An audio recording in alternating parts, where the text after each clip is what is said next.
There are stories people don't tell out loud, not because they are lies, but because speaking them makes them feel real again.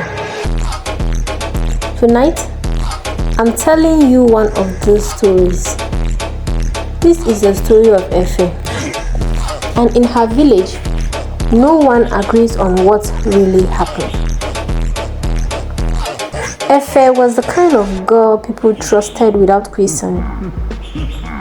In Umuala village, she was known for her calm voice, her lowered eyes, and her gentle hands. She greeted elders properly. She helped neighbors on their farms. She never argued. People said, that girl will never bring shame. Efe lived with her mother in a small mud house near the farms. Her father had died years earlier. He left behind a quiet that never truly left their home. At night, Efe lay awake listening to cricket, wondering if life would always be this small. Sola was not rich.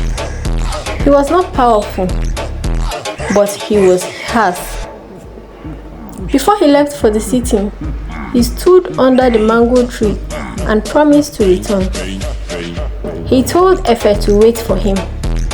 She believed him.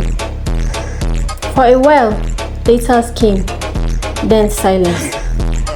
Some villagers said Sola married someone else. Others said he died. No one ever brought proof. Eventually, Efe stopped asking. Life went on, or so it seemed. The sickness came quietly.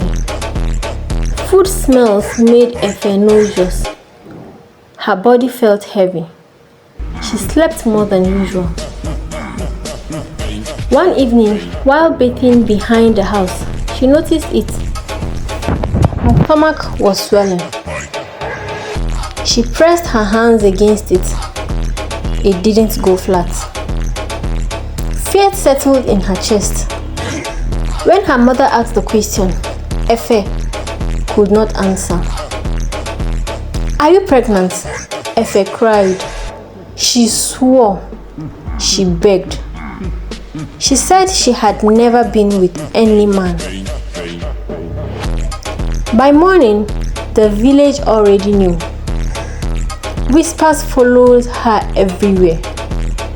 At the stream, at the market, behind her back, and sometimes to her face. Elders summoned her. Who is responsible for this child? Efe opened her mouth. Nothing came out, because there was no name to give. Her silence became confession. From that day, people stopped calling her decent. They called her liar. The dream started soon after. Efe stood beneath the mango tree. Sola was there, smiling, unchanged. He called her names the way he used to.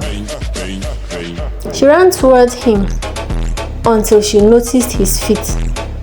They weren't touching the ground. Efe woke up screaming. That night, she felt something watching her.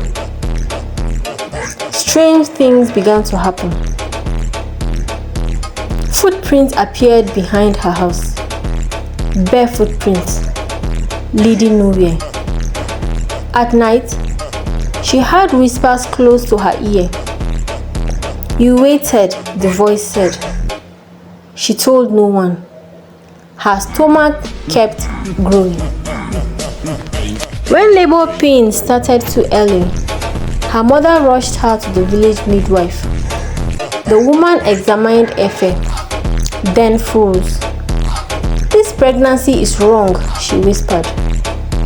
She stepped back and refused to touch her again. Fear spread faster than sympathy. One evening at the edge of the farm, Efe saw him. Not in a dream, not in her sleep. Sola stood there, watching her. He looked real, alive. "You came back," Efe cried. "I never left," he replied. Only then did she notice the smell. Cold earth. That night, Efe remembered things she didn't want to. The loneliness, the waiting, the way grief can feel like a presence.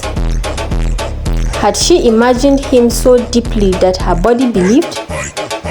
Or had something answered her longing? Labor came on a moonless night. Her scream filled the hut.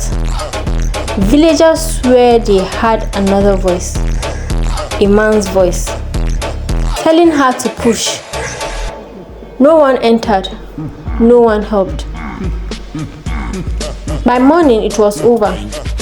Efe was alive, but there was no baby, no blood, only muddy footprints leading away from the hut. Efe never spoke again. Her stomach flattened. Her eyes followed things no one could see. Sometimes she smiled. Sometimes she sang beneath the mango tree. Years later, children asked why no one talked about Efe. An elder answered, "Because some pregnancies are not of the body." On quiet nights, villagers still hear a lullaby, a woman's voice, answered by a man's whisper. And no one knows the truth. Was Efe haunted? Or was she alone? Long enough for love to become something else. That is the end of the Efe's story. It could be real, even though it's fictional, but strange things happen around us. May God help us. Thanks for being part of this channel. Thanks for your likes. Thanks for your shares, for your comments. Please, I ask that you continue to share, to watch our interesting stories and pick moral lessons from them. Thanks as we anticipate our next story coming up shortly. It's possible it's in her mind, and it's possible it happened. No one can really say since the elders didn't want to talk about it. Life is a mystery, right? Let's keep our fingers crossed, hoping for the best always.